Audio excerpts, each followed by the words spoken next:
Hey, what's up guys? Pat and Ben at MBS CrossFit. We're going to talk about box jumps today. So we got a few different pointers. We got the takeoff, the landing, and then also the cycling of the box jumps that we're going to talk about. So the first is the takeoff. So this is going to be a two-footed box jump that we're talking about today. It's kind of standard in the standard box jump maneuver. So depending on the height of the box, we want to make sure that we're setting up appropriately away from the box. If it's a lower box, we're going to be closer to the box.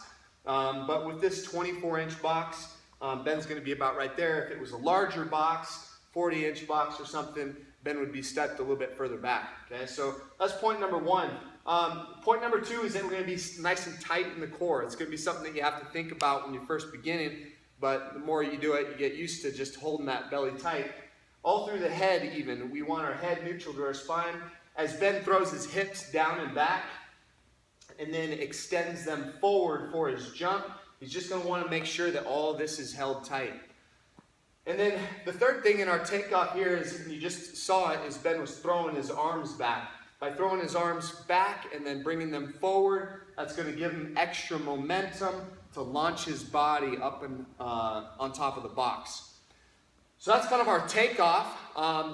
As far as the landing, we want to make sure that we're going to be landing on top of the box. I know it seems like common sense, but Ben's going to show us here what I'm talking about. So we want to make sure that we're landing full foot on the box. It's just really good practice to do it that way versus landing with only our toes on the box and then heels being unsupported like that. So it's kind of unsafe to do it that way. We want to land fully onto the box.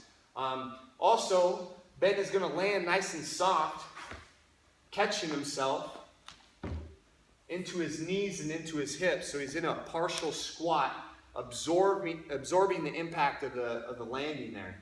Do another one. If you listen for it, you can't really even hear him landing on top of the box.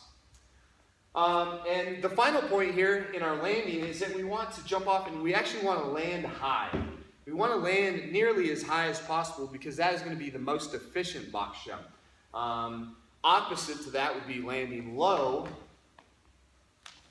where we're jumping and having to pull our knees up to our chest and landing in this low position.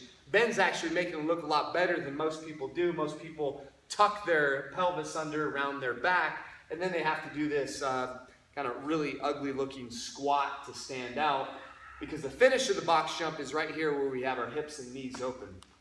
So why do a full squat when we don't have to? We can just jump higher. And the last thing we're going to talk about is how we cycle it. So we have a few different options. So option number one would be that we step down, we jump up, and then step down. Option number two is that we jump down, reset, and then jump again. And then option number three is that we jump onto the box and we're actually going to rebound back to the top of the box. The key to this is that we stay really tight and that we spend as little time as on the ground as possible and come right back up.